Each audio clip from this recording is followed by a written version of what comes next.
अलग हैं। हवा गर्म और गीली है और आसमान में इन अजीब सी आवाजों का शोर है। ये है मेसोजोइक एरा, जब डिनोसॉर्स धरती पर राज करते थे।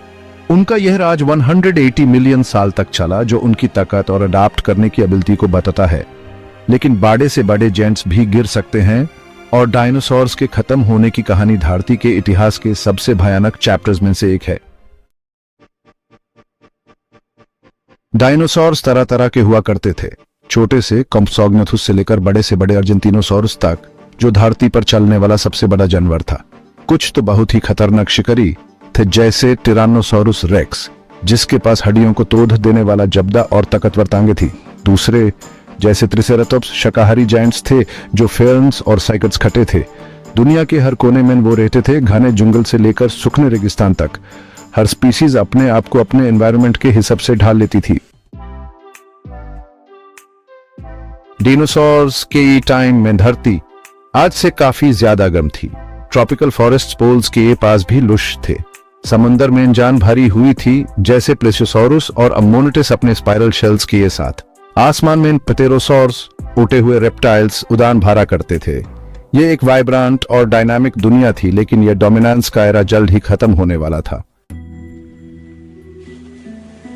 स्पेस की गहराइयों में चमकते सितारों के बीच 56 किलोमीटर चौड़ा पत्थर और बर्फ का एक पहाड़ चुपचाप से तेजी से आगे बढ़ रहा था। यह कोई आम एस्टेरॉयड नहीं था। यह तो धरती पर तबाही लाने वाला देवदूत था, जिसका जन्म ही धरती पर से लाइफ को हमेशा के लिए खत्म करने के लिए हुआ था। इसका सफर एस्टेरॉयड बेल्ट से शुरू हुआ, मार्स और जुपिटर के बीच का एक इलाका, जहां सोलर सिस्टम के बीतने के बाद बचे हुए पत्थर स्पेस में ठकुरा करते हैं। सेक्शन 5, तबाही का धमाका। किसी को अंदाजा नहीं था कि वो कितनी तेजी से आ रहा था। एस्टेरॉयड ने धरती से टक्कर ली, जहां आज मेक्सिको है। इस धमाके से इतनी एनर्जी निकली जितनी कि बिलियंस ऑफ एटम बॉम्ब्स के एक साथ फटने से निकालती।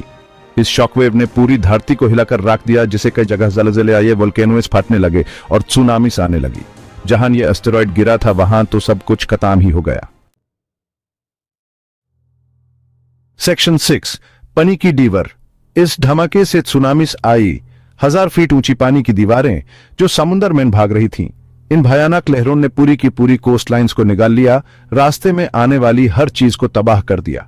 पानी जो अपने साथ टूटे हुए कॉन्टिनेंट्स का मलबा ले जा रहा था, जमीन में मीलों तक घुस गया, पूरे इकोसिस्टम्स को डुबो दिया और ग्रह की सतह को बदल दिया। सेक्शन 7, धुआं से भाता आसमान।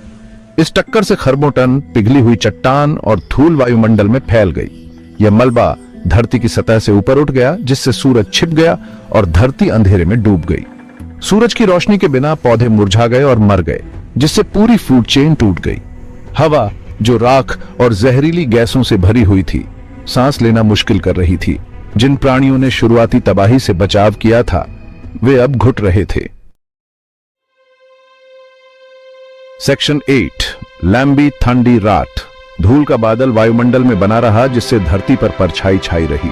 तापमान में भारी गिरावट आई, जिससे दुनिया भर में कड़ाके की ठंड पड़ गई, जो बरसों तक रही।